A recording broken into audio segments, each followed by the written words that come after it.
화물기에서 당신이 듣게 될 유일한 불평은 엔진의 굉음뿐이며 소포들은 보통 커피나 추가 담요를 요구하지 않습니다. 하지만 그 벗겨진 페인트 뒤에는 비밀이 숨겨져 있습니다. 이 비행기들은 여객 제트기가 결코 견디지 못할 기계적인 분노로 작동합니다. 오늘 우리는 왜 더 오래된 기계들이 실제로는 더 강한지 발견합니다.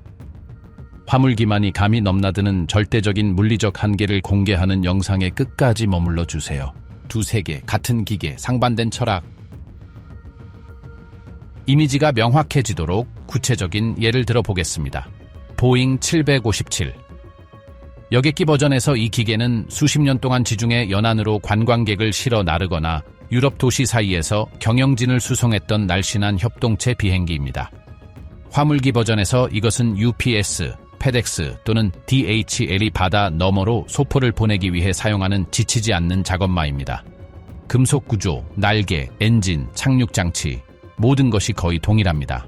그렇다면 만약 그것들이 같은 비행기라면 왜 하나는 25년 만에 은퇴하고 다른 하나는 40년이 되어도 여전히 활동 중일까요? 답은 항공 엔지니어들이 거의 의학적인 정밀함으로 다루는 두 가지 개념인 비행시간과 사이클에 있습니다. 비행시간은 명확합니다. 비행기가 공중에서 보낸 총시간입니다. 반면 사이클은 더 까다롭습니다. 각 사이클은 비행기가 이륙을 위해 주행을 시작할 때부터 목적지 게이트에 멈출 때까지의 완전한 비행입니다. 그리고 각 사이클 내에서 중요한 일이 발생합니다. 갑. 이륙과 상승 중에 동체는 내부에 거주 가능한 압력을 유지하기 위해 팽창합니다. 하강과 착륙 중에는 압력이 빠집니다. 이 팽창과 수축 과정은 탄산음료 캔을 반복해서 구부리는 것과 같습니다. 금속이 아무리 강하더라도 시간이 지남에 따라 피로가 나타납니다.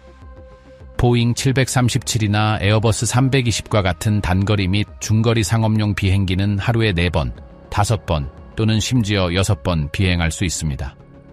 그것은 매일 6번의 가압 사이클을 의미합니다. 1년에 1500번 이상의 사이클을 축적합니다. 특히 허브 앤 스포크 야간 모델에서 운영되는 화물기는 보통 유통센터로 가는 비행 1번과 돌아오는 비행 1번을 수행합니다. 하룻밤에 한두 번의 사이클입니다. 1년에 아마 700번의 사이클일 것입니다. 상업용 비행기가 25년이 되면 6만 시간의 비행시간을 가질 수 있지만 5만 번의 가압 사이클을 가질 수도 있습니다.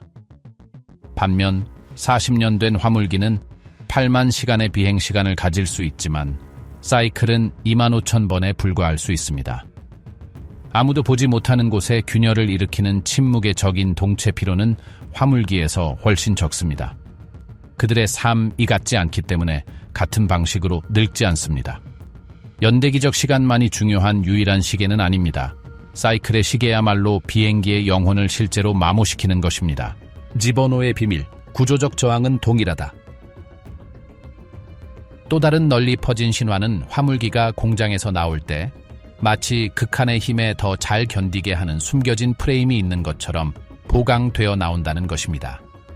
현실은 훨씬 더 단순하고 놀랍습니다. 그것들은 같은 비행기입니다.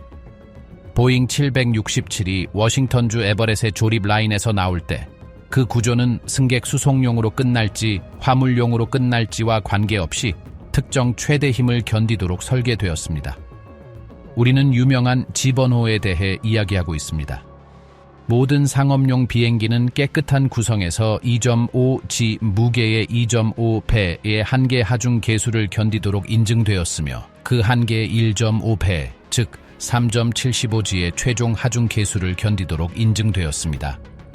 최종 하중 계수를 초과하는 것은 구조가 변형되거나 파손되기 시작하는 이론적 지점입니다. 이 숫자는 신성합니다. 비행기가 가방을 든 200명의 승객을 태우든 20톤의 산업용 예비 부품을 태우든 상관없습니다. 구조는 똑같이 견뎌야 합니다. 그렇다면 저항이 동일하다면 화물기가 더 많이 할 수 있다는 인식은 어디에서 오는 걸까요? 그것은 그 저항을 어떻게 사용하느냐에서 옵니다.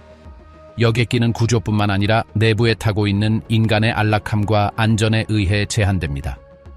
상업용 여객기에서 이지의 선회는 공포스러운 경험이 될 것입니다. 사람들은 비명을 지르고 물건은 날아다니며 좌석은 설계되지 않은 인장력을 받게 될 것입니다. 화물기에서 화물은 그물과 레일로 고정됩니다. 어지러움을 느끼지 않습니다. 불평하지 않습니다. 물리적 한계는 동일하지만 운영 한계는 훨씬 더 넓습니다. 왜냐하면 승객이 사람이 아니라 무생물이기 때문입니다. 빈 상태로 비행하는 것은 가볍게 비행하는 것이 아닙니다. 화물기에게 유리하게 작용하는 또 다른 요소가 있으며 이는 비행기 내부의 무게 배분 방식과 관련이 있습니다. 상업용 비행기에서 승객은 살아있고 무질서한 질량입니다. 그들은 티켓이 지시하는 곳에 앉지만 그들의 무게는 가변적이며 개별 무게 중심은 예측할 수 없고 게다가 그들은 움직입니다. 화장실에 갈 수도 있고 내리기를 기다리는 동안 앞부분에 몰려들 수도 있습니다. 조종사들은 이륙 전 추정치를 바탕으로 무게 중심을 계산하지만 비행 중에 그 질량은 약간씩 변합니다. 또한 수화물은 항상 균일하게 채워지지 않는 컨테이너에 담겨 무질서한 화물실로 들어갑니다. 화물기에서 시나리오는 근본적으로 다릅니다. 상품은 무게가 측정되어 동체 내부의 정확한 위치에 배치되는 표준화된 단위, 적재 장치 UDLS, 컨테이너 및 팔레트로 운송됩니다. 각 팔레트는 모든 움직임을 방지하는 레일과 고정 시스템을 통해 바닥에 고정됩니다. 적재 전문가들은 이륙뿐만 아니라 비행의 모든 단계에서 비행기의 무게 중심이 최적의 지점에 있도록 각 컨테이너의 위치를 계산하는 물류 전문가들입니다. 그 결과 구조는 훨씬 더 예측 가능한 힘을 받게 됩니다. 갑작스러운 무게 이동이나 갑자기 움직이는 질량이 없습니다. 화물은 견고하고 안정적이며 알려져 있습니다. 이를 통해 조종사는 더 정밀하게 비행할 수 있으며 필요할 경우 비행기의 동작이 예상한 대로일 것이라는 확신을 가지고 놀라움 없이 더 활기찬 기동을 수행할 수 있습니다. 피로도는 모두에게 동일하지 않습니다. 이 거인들의 수명을 이해하는 열쇠이므로 피로의 개념으로 돌아가 봅시다. 비행기가 이륙하여 순항 고도로 상승할 때 동체 내부와 외부의 압력 차이는 제곱 센티미터당 0.5kg 이상일 수 있습니다. 보잉 747과 같은 비행기의 경우 이는 동체를 팽창시키려는 총 힘이 수십 톤에 달함을 의미합니다. 금속은 약간 굴복하고 늘어나며 적응합니다. 그런 다음 하강하여 착륙할 때 압력이 균일해지고 동체는 원래 상태로 돌아갑니다. 수천 번 반복되는 이 사이클이 미세 균열을 생성하는 것입니다. 이제 두 대의 쌍둥이 비행기를 상상해 보십시오. 하나는 뉴욕과 런던을 왕복하는 대서양 횡단 노선을 운항하는 에어버스 A330입니다. 그것은 하루에 두 사이클입니다. 다른 하나는 마드리드와 바르셀로나, 바르셀로나와 팔마, 팔마와 마드리드, 마드리드와 세비야의 단거리 노선을 운항하는 A320입니다. 그 비행기는 매일 4번, 5번 또는 6번의 사이클을 축적합니다. 10년이 지나면 A330은 약 7,000번의 사이클을 갖게 될 것입니다. 반면 A320은 18,000번 정도가 될 것입니다. 누적된 피로는 2배 이상입니다. 대부분의 화물기는 A330과 같습니다. 긴 비행, 적은 사이클. 미국 내 국내 노선을 운항하는 화물기조차도 보통 단일 사이클의 야간 모델로 운영됩니다. 오후에 기지를 출발하여 허브로 비행하고 새벽에 돌아옵니다. 하룻밤에 한 사이클입니다. 1년에 365번의 사이클입니다. 10년에 3,650번의 사이클입니다. 단거리 상업용 비행기는 3년도 안 되어 그 수치를 초과할 수 있습니다. 오래된 강철의 역설은 간단한 수학으로 해결됩니다. 금속이 더 강해서가 아니라 덜 치열한 삶을 살았기 때문입니다. 유지보수, 모든 것을 동일하게 만드는 종교. 그러나 사이클이 적더라도 40년 된 비행기는 여전히 40년 된 비행기입니다. 알루미늄은 노화되고 시스템은 마모되며 케이블은 건조해집니다. 어떻게 완전한 안전을 유지하며 계속 비행하는 것이 가능할까요? 답은 항공 분야에서 대문자로 발음되는 단어인 유지보수입니다. 항공산업은 매우 엄격하고 심오한 점검 시스템을 갖추고 있어 어떤 면에서는 잘 유지 관리된 비행기가 절반의 수명을 가진 제대로 관리되지 않은 비행기보다 더 새 것일 수 있습니다. 문자로 알려진 여러 수준의 점검이 존재합니다. 체크 A와 B는 몇 달마다 가장 자주 수행되며 시각적 점검, 오일 교환, 시스템 확인에 집중합니다. 그러나 수명에 정말 중요한 것은 체크 C와 D입니다. 체크 C는 몇 주 동안 지속될 수 있는 주요 점검으로 숨겨진 구조를 검사하기 위해 비행기 일부를 분해해야 합니다.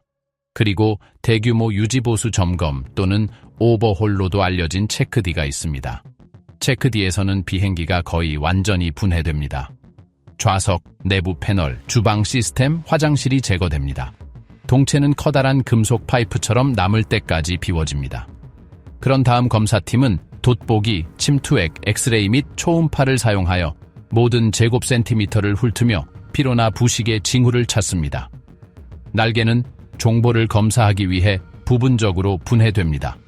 엔진은 부품별로 분해되는 전문 작업장으로 보내집니다. 30년 된 화물기는 일생 동안 여러 번의 체크 D를 거쳤습니다. 각 점검에서 아주 작은 마모 징후라도 보이는 구성 요소는 교체되었습니다.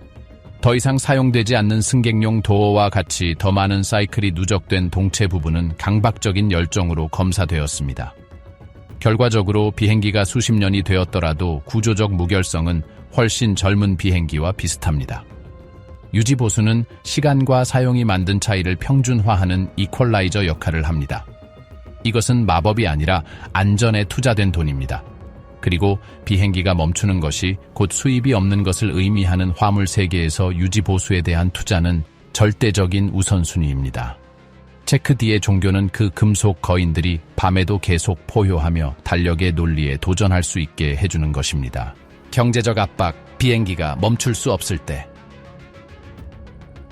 매일 밤의 이륙 뒤에는 쉼 없이 작동하는 계산기가 있습니다.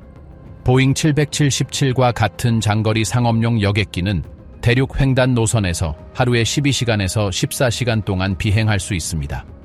그러나 그들의 하루에는 자연스러운 한계가 있습니다. 공항 시간표, 승무원 교대 근무, 낮에 비행하기를 선호하는 승객의 수요입니다. 그 비행기가 착륙하여 주차되면 돈을 잃기 시작합니다. 지상에서의 매부는 수익을 창출하지 못하는 자산입니다. 화물 세계에서 방정식은 다릅니다. 일반적인 화물기는 8시간에서 10시간의 야간 창 내에서 운영되지만 그 창 내에서의 강도는 최대입니다. 유휴 시간이 없습니다. 비행기는 이륙하고 목적지로 날아가서 하역하고 다시 적재한 다음 경로가 허용되면 다시 이륙합니다. 긴급 배송 계약은 지연을 허용하지 않기 때문에 경제적 압박은 치열합니다. 팩스 익스프레스나 UPS와 같은 회사는 예방적 유지보수나 보수적인 결정으로 인해 비행기가 지연되는 것을 감당할 수 없습니다. 그것이 문제가 있는 상태로 비행한다는 의미가 아니라 계획이 너무나 정밀하여 아주 작은 이탈도 즉각적이고 가시적인 비용을 초래한다는 의미입니다. 자산의 상각 또한 결정적인 역할을 합니다. 여객 항공사는 새 비행기를 구매하여 약 20년 동안 보유할 계획을 세우며 그 후에는 판매하거나 화물기로 개조합니다. 그 20년 동안 비행 킬로미터당 판매된 좌석 수를 최대화하려고 노력합니다. 그것은 규모와 이미지의 비즈니스입니다. 새 비행기는 승객을 끌어들입니다. 반면 화물 회사는 이미 상업적 수명을 다한 보통 15년 또는 20년의 서비스 기간을 거친 비행기를 구매하여 다시 20년 동안 비행할 수 있도록 개조합니다. 취득 비용은 훨씬 적지만 비즈니스가 성립하려면 비행당 운영 비용이 매우 낮아야 합니다. 이는 더 짧은 활주로에서 이륙하거나 우회할 경우를 대비해 필요 이상의 연료를 싣거나 여객기가 규정상 피할 기상 조건을 마주해야 하더라도 각 비행이 가능한 최대 무게를 실어야 함을 의미합니다. 화물 비행의 이익 마진은 수백 달러에 불과할 수 있으며 이는 비행기의 모든 성능을 짜내야 함을 강요합니다. 이것은 무모함이 아니라 순수하고 가혹한 경제적 필요성입니다. 절대 불평하지 않는 승객, 이 점으로서의 화물. 이제 우리는 두 세계 사이의 철학적 차이의 핵심에 도달했습니다. 여객기에서 모든 기동은 인간의 존재에 의해 제한됩니다. 급격한 선회, 가파른 접근, 최대 상승률을 이용한 이륙 등은 모두 불편함, 공포 및 극단적인 경우 부상을 유발합니다. 승객은 비행의 이유일 뿐만 아니라 주요 제약 조건이기도 합니다. 항공사는 비행이 부드럽고 이륙이 점진적이며 착륙이 거의 느껴지지 않도록 하기 위해 수백만 달러를 투자합니다. 승객의 경험은 판매되는 상품입니다. 화물기에서 그 상품은 존재하지 않습니다. 승객은 그물과 레일로 고정된 화물 팔레트 세트입니다. 어지러움을 느끼지 않고 소음에도 불평하지 않으며 와인이 너무 차갑다고 승무원을 부르지도 않습니다. 유일한 걱정은 화물이 온전하고 제 시간에 도착하는 것입니다. 이것은 상업용 조종사들이 꿈만 꿀 수 있는 운영상의 가능성을 열어줍니다. 예를 들어 가파른 접근입니다. 런던 시티나 루가노와 같이 까다로운 공항에서 상업용 비행기는 승객을 불편하게 하지 않기 위해 매우 부드러운 하강 경로를 따라야 합니다. 화물기는 활주로가 허용하고 화물이 잘 고정되어 있다면 시간과 연료를 절약하면서 훨씬 더 큰 각도로 하강할 여유가 있습니다. 최대 상승률을 이용한 이륙도 마찬가지입니다. 여객기가 이륙할 때 조종사는 보통 지면을 떠난 직후 출력을 줄여 공항 주변 주민들에게 상승이 더 부드럽고 조용하게 느껴지도록 합니다. 특히 무거운 짐을 싣고 산을 넘거나 폭풍을 피하기 위해 빠르게 고도를 높여야 하는 화물기는 순항 고도에 도달할 때까지 출력을 최대로 유지할 것입니다. 비행기는 진동하고 엔진은 포효하지만 화물은 상관하지 않습니다. 응급 상황에서도 차이는 엄청납니다. 심한 난기류를 만난 여객기는 부상으로부터 승객을 보호하기 위해 속도를 줄이고 더 안정적인 고도를 찾아야 합니다. 화물기는 화물이 잘 고정되어 있다면 속도를 그렇게 많이 줄이지 않고도 같은 난기류를 통과할 수 있습니다. 왜냐하면 유일한 한계는 상업용 비행기와 동일한 비행기의 구조적 무결성이기 때문입니다. 객실 내에 연약한 인간이 없다는 점은 화물기를 더 자유롭고 더 공격적이며 더 효율적인 기계로 만듭니다. 한계는 공포가 아니라 물리학이 결정합니다. 기상과의 춤, 그리고 할 수 있는가 없는가. 밤은 침묵과 어둠일 뿐만 아니라 기상이 더 예측 불가능한 적수가 되는 무대이기도 합니다.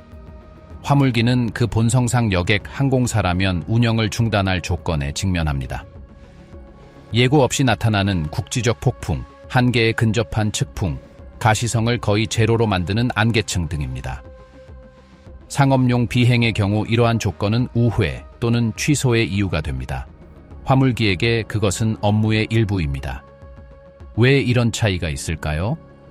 첫째, 기다릴 수 있는 유연성이 있기 때문입니다. 200명의 여행객을 태운 여객기는 연료가 한정되어 있고 승객의 인내심도 한계가 있기 때문에 날씨가 좋아지기를 기다리며 무한정 선회할 수 없습니다. 화물을 확보하고 자사 외에는 누구에게도 책임을 지지 않는 화물기는 필요한 시간만큼 대기 패턴을 유지하거나 대체 공항으로 우회하여 조건이 좋아질 때까지 기다릴 수 있습니다. 승객 경험에 대한 압박이 없습니다. 둘째, 그들의 시스템과 훈련이 이러한 시나리오에 맞춰져 있기 때문입니다. 현대적인 화물기는 상업용과 동일한 기상 레이더를 장착하고 있지만 조종사들은 이를 더 공격적으로 해석하도록 훈련받았습니다. 그들은 폭풍의 핵이 어디인지, 어느 쪽 가장자리가 덜 난기류인지, 그리고 최소한의 우회로 어떻게 통과할지 정확히 알고 있습니다. 또한 많은 화물기는 GPS와 지상 신호에 의존하는 최신 상업용 비행기가 할 수 없는 최소한의 도움만으로 공항에서 운영할 수 있는 항법 및 통신 시스템을 보존하고 있습니다. 셋째, 아마도 가장 중요한 점은 의사결정이 다르다는 것입니다. 여객기에서 폭풍 앞의 질문은 승객이 고통받지 않고 통과할 수 있는가입니다. 화물기에서의 질문은 화물이나 비행기를 손상시키지 않고 통과할 수 있는가입니다. 이것은 매우 다른 두 가지 질문입니다. 첫 번째는 예측 불가능하고 민감한 인간 요소를 포함합니다. 두 번째는 순수하게 기술적입니다. 그리고 기술적인 답변이 예일 때 화물기는 계속 나아가고 상업용 비행기는 100km를 우회합니다. 화물기가 더 용감해서가 아니라 그 위험 방정식에 공포라는 변수가 포함되지 않았기 때문입니다.